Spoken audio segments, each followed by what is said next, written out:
মধ্যপ্রাচ্য যেন দিন দিন অভিশপ্ত হয়ে যাচ্ছে। একদিকে ইরানের সাথে যুক্তরাষ্ট্রের ধারাবাহিক হামলা পাল্টা হামলা, অন্যদিকে সৌদি আরব ও হুতিদের সংঘাতও আবার তীব্র হয়ে উঠেছে। এতে পুরো অঞ্চলের নিরাপত্তা পরিস্থিতি নিয়ে নতুন উদ্বেগ তৈরি হয়েছে। সৌদি আরব ও হুতিদের সংঘাত আবারও সামনে এসেছে। হুতি নিয়ন্ত্রিত হোদেইদায় সৌদি হামলার পর কড়া প্রতিক্রিয়া জানিয়েছে হুতিরা। তাদের দাবি, এই হামলার কঠোর জবাব দেওয়া হবে। দুই পক্ষের এই পাল্টাপাল্টি অবস্থান ইয়েমেনে নতুন করে সংঘাত বাড়ার আশঙ্কা তৈরি করেছে। হুতি নিয়ন্ত্রিত পররাষ্ট্র মন্ত্রণালয় শুক্রবার রাতে এক বিবৃতিতে জানায়, হোদেইদায় হামলা চালিয়ে সৌদি আরব এই সংঘাতকে নতুন পর্যায়ে নিয়ে গেছে। তাদের দাবি, এর জবাবে তারাও পাল্টা পদক্ষেপ নেবে। হামলার জন্য রিয়াদকে চরম মূল্য দিতে হবে বলেও হুঁশিয়ারি দেওয়া হয়েছে। হুতি ঘনিষ্ঠ আল মাসিরা টেলিভিশনের খবরে বলা হয়েছে, হামলায় ইয়েমেনের টেলিযোগাযোগ কর্তৃপক্ষের কয়েকটি স্থাপনা লক্ষ্যবস্তু হয়েছে। একই সময়ে কামরান দ্বীপেও হামলা হয়েছে। সেখানে অন্তত একজন নারী আহত হয়েছেন বলে জানিয়েছে সংবাদ মাধ্যমটি। রয়টার্সের প্রতিবেদনে বলা হয়েছে, হোদেইদা বন্দরের দিক থেকেও বিস্ফোরণের শব্দ শোনা গেছে। তবে ইয়েমেনে সৌদি নেতৃত্বাধীন জোট দাবি করেছে তারা বন্দরে কোনো হামলা চালায়নি। হোদেইদা বন্দর হুতি নিয়ন্ত্রিত উত্তর ইয়েমেনে খাদ্য, জ্বালানি ও মানবিক সহায়তা পৌঁছানোর অন্যতম প্রধান প্রবেশপথ।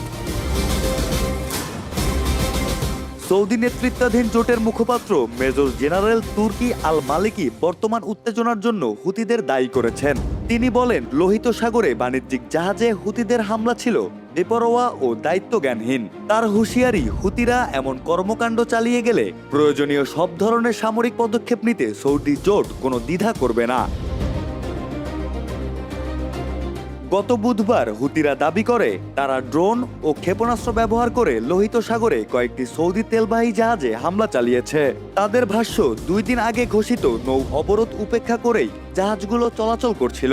এর আগে সানার আন্তর্জাতিক বিমানবন্দরে হামলার ঘটনাকে কেন্দ্র করে তারা ওই অবরোধ ঘোষণা করে।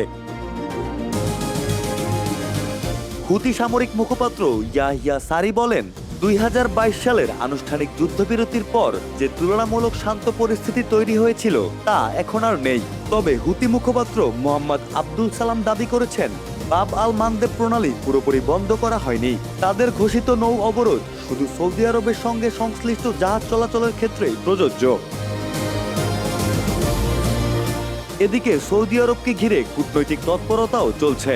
যুক্তরাষ্ট্রের প্রেসিডেন্ট ডোনাল্ড ট্রাম্প বলেছেন, ইসরায়েলের সঙ্গে সম্পর্ক স্বাভাবিক না করলে সৌদি আরবের সঙ্গে বেসামরিক পারমাণবিক সহযোগিতা চুক্তি এগিয়ে নেওয়া সম্ভব না। তবে রিয়াদ জানিয়েছে, স্বাধীন ফিলিস্তিন রাষ্ট্র প্রতিষ্ঠার বিষয়ে স্পষ্ট অগ্রগতি ছাড়া ইসরায়েলের সঙ্গে আনুষ্ঠানিক সম্পর্ক স্থাপনে তারা রাজি নয়। লোহিত সাগর বিশ্বের অন্যতম গুরুত্বপূর্ণ নৌপথ। এই অঞ্চলে সৌদি আরব ও হুতিদের পাল্টাপাল্টি হামলা অব্যাহত থাকলে আন্তর্জাতিক বাণিজ্য, জ্বালানি সরবরাহ এবং মধ্যপ্রাচ্যের নিরাপত্তা পরিস্থিতিতে বড় ধরনের প্রভাব পড়তে পারে।